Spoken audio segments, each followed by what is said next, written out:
চিকিৎসকেরা বলছেন নিপা ভাইরাসের নির্দিষ্ট কোনো চিকিৎসা নেই, প্রতিরোধী একমাত্র ভাইরাসের সঙ্গে মোকাবিলার উপায়। খেজুরের রস ঢাকা দিয়ে রাখতে হবে, খেজুরের রস না ফুটিয়ে খাওয়া যাবে না। উপসর্গ দেখা দিলে সঙ্গে সঙ্গে হাসপাতালে যাওয়ার পরামর্শ দিচ্ছেন চিকিৎসকেরা।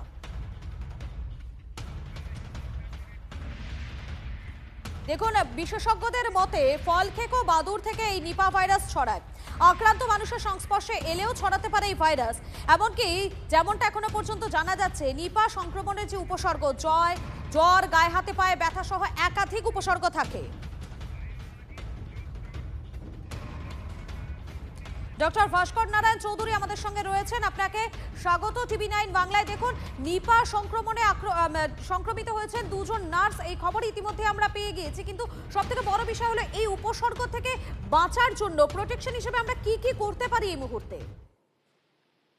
প্রোটেকশন হিসেবে নিপা ভাইরাস একটি অত্যন্ত কন্টাজিয়াস ভাইরাস এবং অত্যন্ত মারাত্মক ভাইরাস। এটা খুব বেশি মানে কন্টাজিয়াস মানে খুব ক্লোজ কন্ট্যাক্টে এটা ট্রান্সমিটেড হয়, একজন মানুষ যার অলরেডি নিপা ইনফেকশন হয়েছে তার থেকে আরেকজনের। এটা সাধারণত আসে ব্যাট থেকে, ব্যাট যে কামড়ানো ফল এইসবের সংস্পর্শে এলে, বা ধরুন শুয়োর বা এই ধরনের কোনো অ্যানিমালস যারা আর কি ইন্টারমিডিয়েট হোস্ট, যাদের কোনো সিমটমস হয় না, বা কিন্তু তার থেকে মানুষের মধ্যে এলে একজন মানুষের মধ্যে থেকে আরেকজন মানুষের মধ্যে ক্লোজ কন্ট্যাক্টে এটা ট্রান্সমিটেড হতে পারে।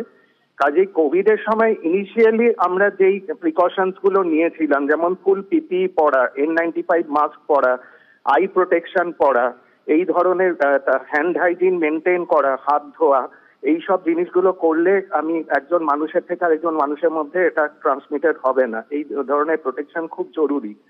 এছাড়া ধরুন ফল যখন কিনছেন তখন দেখে নেওয়া যে ফলের মধ্যে কোনো কামড়ানোর চিহ্ন আছে কিনা, ব্যাট বিটেন ফ্রুট যেটাকে বলে, সেইগুলোকে অ্যাভয়েড করা, বা বাড়িতে এনে ফল টলগুলো খুব ভালো করে ধুয়ে পরিষ্কার করে তারপরে খাওয়া ভালো, খোসা ছাড়ানোর আগে।